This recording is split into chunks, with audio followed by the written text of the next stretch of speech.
সন্দীপের মা তোমার কথা জানতে চাইছিল, তোমার সাথে দেখা করতে চেয়েছে।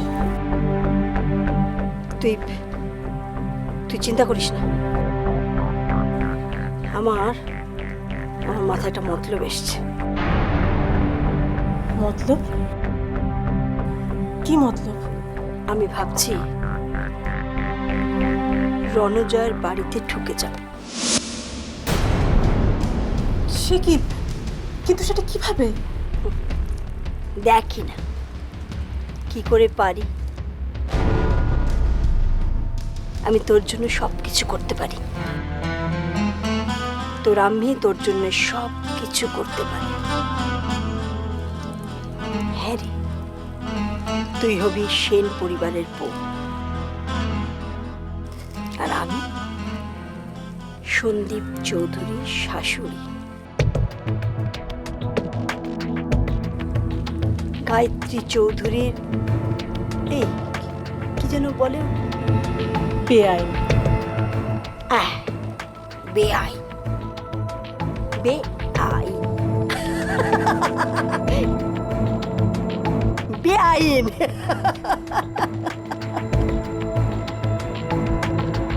ইনশাল্লাহ।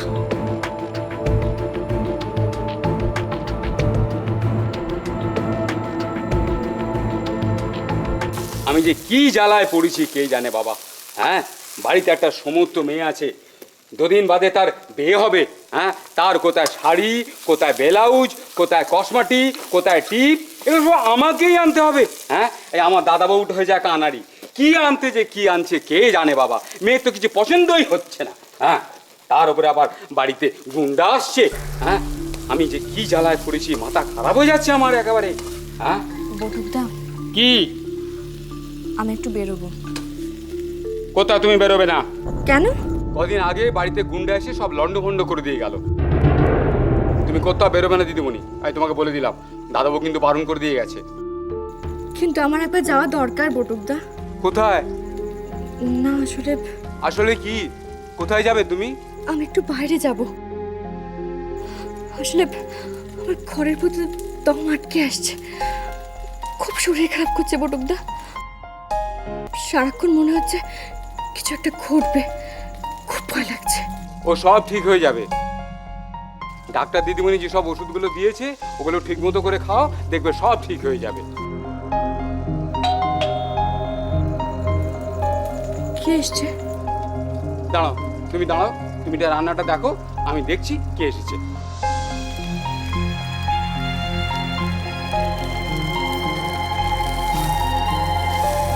खतरनाक चीज है, नीचे कर।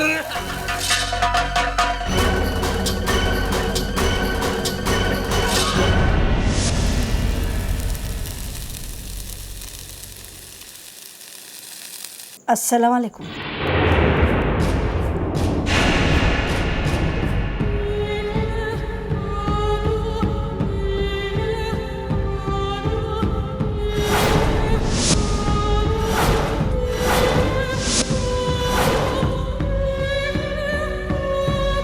এই যে দেখো দিদিমণি, না বলে না শুনে হুট করে ঢুকে পড়লো। আপনি কে? আমি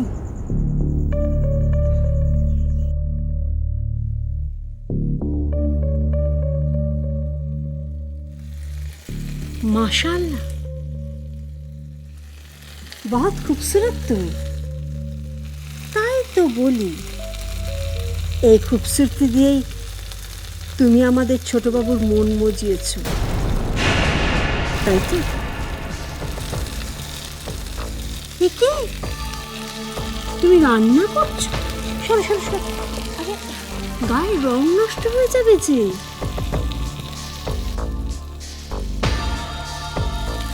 আরে আপনি রান্না করছেন কেন? তাতে কি হয়েছে? আমি তো তোমার মায়ের মতো। মায়ের রান্না খেয়েছো? দেখবে আমার রান্না খেলে মায়ের রান্নার সাথে কোনো ফারাক পাবে না। আর আমাদের মেয়েদের জীবন রান্নাঘরেই তো কেটে যায়, তাই না? আপনি কে একটু বলবেন? ঘরে ঢুকে পড়লেন, রান্না করছেন, ব্যাপারটা কি বলুন তো? আমি তোমার সবচেয়ে কাছের মানুষ। আমি ভাবছি এখানেই থেকে যাও। মানে? মানে এ বাড়িতে তো একটা অরত নেই, তুমি একা, সামনে এত বড় একটা শাদি, তাই চলে এলাম। আপনি জানলেন কি করে? জানি তো রণজয়ের সঙ্গে তোমার শাদি হবে। আপনি কে বলুন তো? বোকামি, তখন থেকে তো বলছি আমি রণজয় রায় এক আত্মীয় হই। দেখুন, নাটক করবেন না। আপনি কে বলুন না। বলছি তো আমি রণজয় রায়ের দূর সম্পর্কের এক আত্মীয় হই। কিন্তু আপনি তো সালাম আলাইকুম বললেন, আল্লাহর নাম নিচ্ছেন, তার মানে আপনি তো মুসলিম। তাতে কি হলো? মুসলিম হলে বুঝি হিন্দুর আত্মীয় হওয়া যায় না? না, তা কেন হওয়া যাবে না? কিন্তু রণজয় কোথায়? ও এখন বাড়িতে নেই। ঠিক আছে, ঠিক আছে, তুমি এক কাজ করো, তুমি ঘরে যাও। আর বটু, বটু, তুমি এক কাজ করো, বুঝলে? আপনি আমার নাম জানেন? ওকে নিয়ে ঘরে যাও।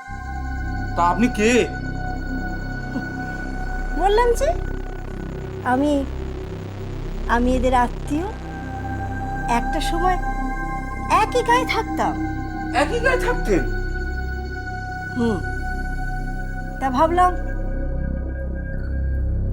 আজ এখানে থাকতে চলে আসি। বটু, তুমি এক কাজ করো তো, রান্নাটা দেখো যাতে পুড়ে না যায়। আমি একবার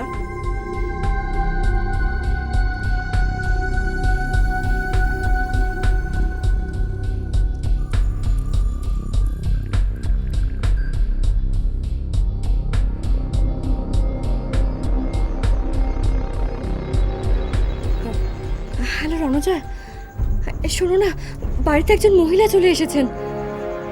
হ্যাঁ, উনি বলছেন যে উনি নাকি তোমাদের গ্রামের কোনো আত্মীয় হন। হ্যাঁ, উনি বলছেন উনি এখানে থাকবেন।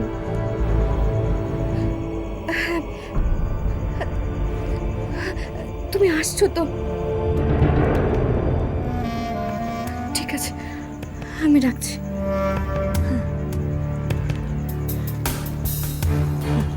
আচ্ছা, ফ্রিজটা কোন দিকে বলো দেখি? মাছ বার করব, মাছ রান্না করতে হবে তো। বাবু আবার মাছ খুব খেতে ভালোবাসে। দাঁড়ান, আপনি কি সব খবরে জানি? সব খবর আমি জানি। তোমাদের বাবুর ছোটবেলাকার নাম, বড়বেলাকার নাম, তোমাদের বাবুর বাবা মায়ের নাম, সবটা আমি জানি, সবটা। আপনি কি সত্যি রণজয় আত্মীয়?